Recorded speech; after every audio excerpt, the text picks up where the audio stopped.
Is it in presenter mode? We see your, yes, the presenter view, not your, Okay, yes. So just swap the views and then we should see it. Yep, that. we're doing it. Okay. Yep, perfect. Looks great. Okay, all right. Good afternoon and hi to UIC, my old hangout. We have a golden opportunity right now for archives. We have rich collections, as always. We have an ever-expanding set of AI tools. And patrons with more and more technology expertise and, frankly, demands. All of this provides a wonderful opportunity for us to develop new ways to mine our wealth. To explore this juncture, Rutgers collaborated with Durham University in the UK to conduct a research study evaluating, in the end, it was about 30 AI products to improve access and enhance discovery of archival collections.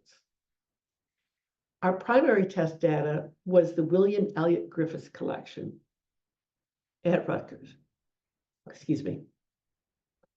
It documents the life of the Griffiths family who were in East Asia from the 1860s, 70s to the 1920s. It's a huge collection and it's used by scholars in Asia, the UK, and the US, which gave us more incentive to want to add discovery opportunities to it. We selected a subset of the collection of things that were formats that were challenging to access and discovery. Margaret Clark Griffiths, who is the sister of the donor, we have her diaries, which are handwritten. We used her brother's biography of her, which is a nice thing to have, and their photographs of their time in Japan, which are largely undescribed. The tools we tested included generative AI and older technologies, such as natural language processors. This chart shows the cost versus learning curve of most of the tools we tested. And they range from low cost and small learning curve, like Bing, to DALL-E's API, which is costly and has a fairly steep learning curve. The tools that we've described here are as they existed in late 2023, and they've changed since then. In fact, as I was testing, they changed literally daily. Something I could do 1 week or 1 day, the next day announce wasn't possible, or vice versa. The strategies I'll talk about, it's a co-authored paper, so you'll find me switching between I and we, are using AI to improve readability by getting more out of text, find insights in text and photographs, and connect text to images. The first strategy was to use AI to improve readability by extracting text. For handwritten text recognition, we started with Transcribus, which is a great product for some things, wasn't great for this, as we wanted to be able to share the model we built. So documentation is just beastly. So we switched to eScriptorium. It still requires a fairly complicated install project, whether you're doing it on the laptop, which doesn't have enough power, or in Linux, which is what we eventually moved to. And either way, there's quite a complicated and labor-intensive model building you have to go through. What I'm showing here is a section of the diary and the ground truth, the hand-transcribed material. We had to provide it, about 50 pages of it, to train it. We tested several other products as well. Google Lens, the thing on your phone, who knew that could do hand transcribe handwriting, and it can do it. It's a page at a time, but it can do it. AM Digital, the vendor, was kind enough to do a test transcription using their technology, their Cortex platform, about 200 pages. Again, very kind of them. And using GPT 4.0 itself. What's highlighted is the words it got wrong. The accuracy of them is shown in the first column. Alone, some of them are not great, but the interesting thing is that adding ChatGPT to any of them boosted the numbers significantly. Transcribing typewriter written material with character recognition, there's a lot more choices. You can use the ones you use for handwriting recognition, but you can also use a whole swath of other ones. And while you can use ChatGPT alone or with them, there's really no need because they're mostly so accurate on their own. Microsoft Outlook, oddly enough, will transcribe and does a great job. After our initial study, we tested audio and audiovisual transcription software. Obviously, in this collection, there were from 1860s, 1920s, there was no video in it. But this is a comparison using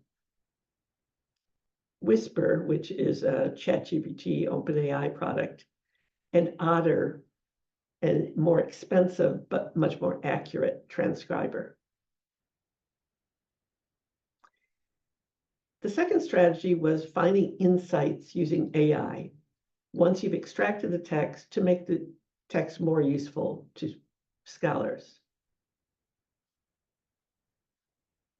Programmatically translating digital text into native language of scholars can help them understand the material better. We have a lot of Japanese language scholars whose English is very good. It's still got to be easier to see it in their native language. Google Translate is free, mobile or desktop. I'm sure many of you have it. Google Trans, an API, is also free, and then you can do it programmatically. But boy, howdy, is that it's really fragile. It breaks constantly. It's lots of limits. Another related API is Google Cloud Translation, which is really good. When you look at here I list it as having good reliability. In fact, it's great reliability.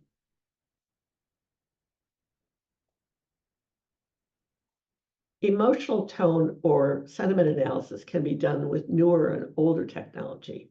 This, again, is a way of finding patterns in and insights in material. ChatGPT produces a narrative description. Here's the diary versus the biography. And then you can use Python, an older technology, you can feed it whether it's segments or entire documents. It sets a score. Very high scores are positive, very low scores are negative, and 0 baseline is neutral. A visual comparison of the diary and the biography, broken, I did it by paragraphs and days, shows there's more highs and lows in the biography. I'm sorry, in the biography. The diary has more highs and lows than the biography, which concurs with what ChatGPT narrative said. Named entity recognition is another text analysis example. Here, this is a visualization of named entities that I've done with Voyant, which is a nice package of free text analysis and visualization tools. It, like many other tools, has the flaw that it can't do large volume. You can add insights to photographs with Python. And here all I said was, gave it about 15 lines of code, said, group these 150 photographs. And here's what it came up with. Some of these are from theater settings, but others are village settings, people at home. And it found that, I guess it's the diagonal, both the way people are sitting and the diagonal lines towards the top left that linked them together. This group is also part of, these photographs are also part of that first group. And I see the hair is similar. And again, there's diagonal lines.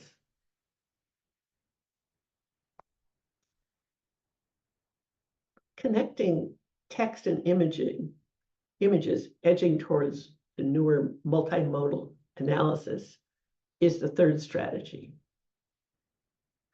So you can add narrative to text with generative AI. In this case, it did a really quite superb job. Again, I just said, describe this photograph, or describe this image. And it correctly identified it was a sepia tone image. Oh, okay, maybe that one isn't that tricky to figure out. But to see that it was, that they're wearing a kimono style robe, okay, possibly silk, which I guess from the sheen, striped pants, white socks, that's pretty cool. Here's where it gets dicey. They have a focused or serious expression on their face. ChatGPT is using 21st century text to analyze a 19th century photograph in another culture. Here, I think it's correct, but you really need a sniff check on these things. It can also add metadata to images and even mark images. What surprised me is that I didn't have to explain what a mark image was. I just said, give me a mark image. I'm not a cataloger, but to my eyes, this looks like a pretty nice mark record, particularly given the alternative is none. So that was simple text to photograph connections. Let's go a couple extra steps. We can weave a more luxurious fabric by pulling all of these strands, all these tools together. So we'll start with the first strategy. Extract text from handwriting. Add the ability to make photographs from that. And by the way, this is an image, this is text specifically of scenery. You could also have AI pull out from the narrative all of the scenery scenes. This one I happen to pull out manually. So we can generate an image from that text.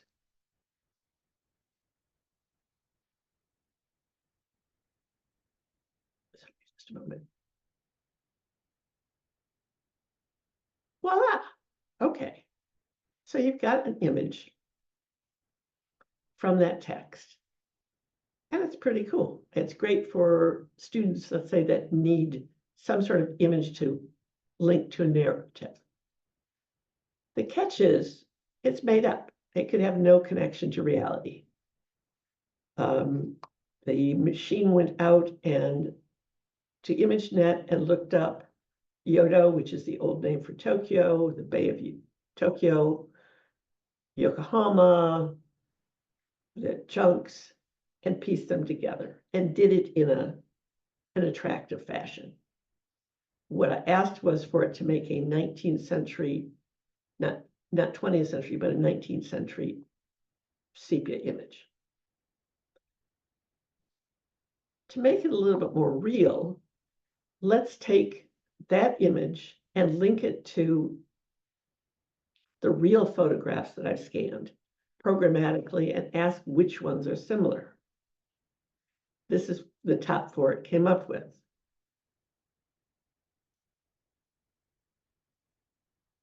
If we now go back, we can compare the matched image to the text. What makes sense? Would this, to my eyes, the top right image is the best match. It has mountains in the background, it has ships, it has a little bit of gardens. But the others, you can see that they have images of it. On the top left, there are dots that it took to be birds. Okay. But the catch is, another catch is, does this method of taking a text and making an image introduce a bias that it composes it? It just doesn't randomly put mountains here and there and makes it a certain sort of attractive way. Are we matching photographs that have that same composition? So let's try a different way. Let's use text definitions, text descriptions of those photographs, which I generated, which was frankly a little bit easier said than done, and match that to the scenery text. All right. And after taking stop words off, throwing the common words away, and ranking them by similarity, these are the matches it came up with. It's the top left is the highest ranking one, the bottom right is the lowest ranking. Give me a moment to look at that. So what's the best match to this original text? This is the image, the AI generated image match. And this is based on the text. You can form your own opinion, but to my eyes, the top right still does the best job of describing that. Now, do we want to put this, tell anybody this is an image of that text? No. But for an exhibit, as a start, I think it has some potential.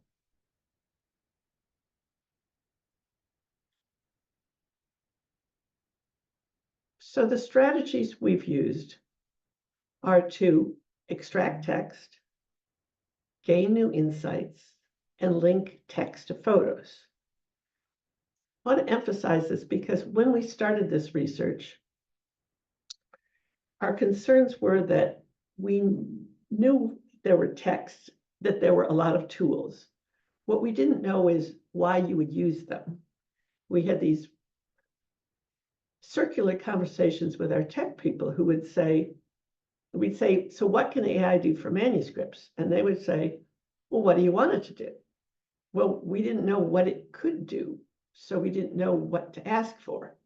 Eventually, I was fortunate to have a 6-month sabbatical where I could learn Python and do some of this testing myself. And then I could see not only what it could do, but why you would use it. So this is my summary of our strategy.